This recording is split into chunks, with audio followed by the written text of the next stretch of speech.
Kaugnay pa rin sa retrieval and rescue operation sa Bulkang Mayon, makakapanayam natin ngayong umaga si Major Reynaldo Balido Jr., spokesperson ng National Disaster Risk Reduction and Management Council o NDRRMC. Magandang umaga, Major Balido. Magandang umaga, Hawi. Magandang umaga sa ating televiewers. Okay, lumabas na nga sa balita na na-retrieve na yung mga bangkay, no? At alam nyo yung identities, hindi muna natin sasabihin dahil sasabihin pa sa mga kamag-anak nila. Pero alam na natin na yung nationalities, pwede nating sabihin, no? May 4 na European at may isang Pilipino. Yung Pilipino ay tour guide nila, no? And then yung 4 na European ay may dalawang German at according sa source natin from the German government, dalawang Spanish national. So, 2 German males and two female Spanish citizens, pero Spanish nationals already residing sa Germany. Spanish nationals living in Germany. At magkakakilala itong 4 na turista. Do we know anything more about them? Are they young people? Are they nakatira ba sila sa Pilipinas o turista lang sila sa ating bansa? Inaalam po natin at yun nga yung isang tinanong nung tumawag kahapon kagabi from Germany. Inaalam niya kung anong edad, what specific na lugar sa Germany galing itong mga turistang ito para makagawa sila ng akmang paraan para ipaalam dun sa mga pamilya ng mga nasawi. And may impormasyon ba kung paano sila namatay? Well, according na rin sa report nung tour guide nga, kasi may mga survivors silang grupo. May survivors silang kasama. So yung circumstances muna nito ay may mas malaking grupong umakyat ng bundok. So mga ano sila, mga 20 yata, no? Nakita ko yung listahan. There were maybe at least 10. At doon sa isang grupo mayroong 10 and then doon sa grupo naman ng Thai 6 yata.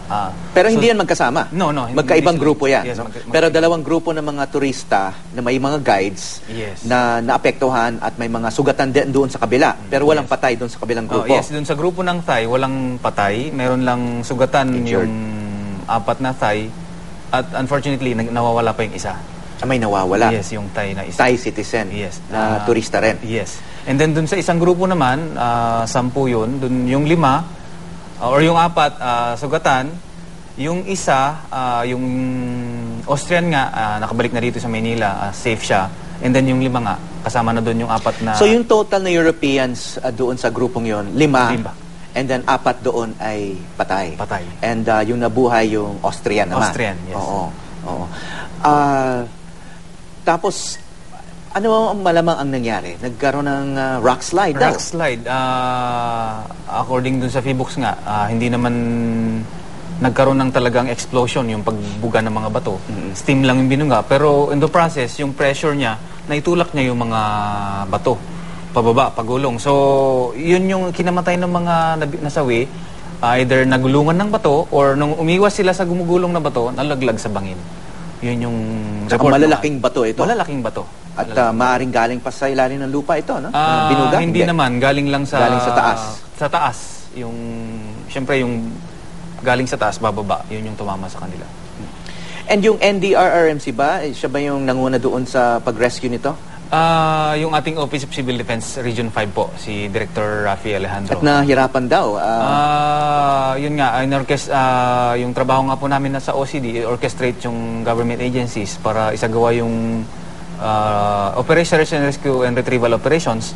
Medyo nahihirapan dahil ngayong umaga, gamit yung ating mga choppers, medyo maulap daw, makulimlim, so nahihirapan.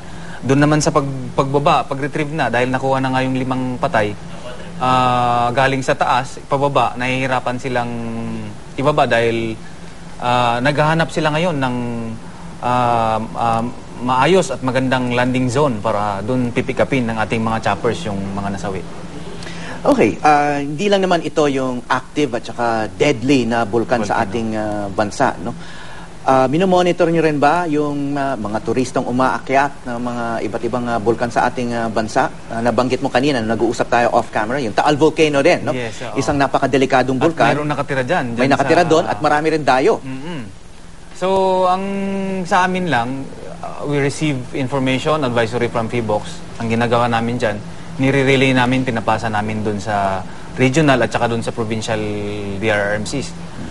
And then we leave we leave to the local governments, local DRMCs, sa pagpapatupad ng mga, halimbawa, yung permanent danger zone, para tugunan ng ating mga kababayan at kung ating mga turista na gustong pumunta doon. Kasi yung sinasabi nga ni Governor Salceda, no, na meron nga silang permanent danger zone kung saan bawal tumira at bawal magtayo ng mga negosyo. Pero hindi bawal ang mga tours.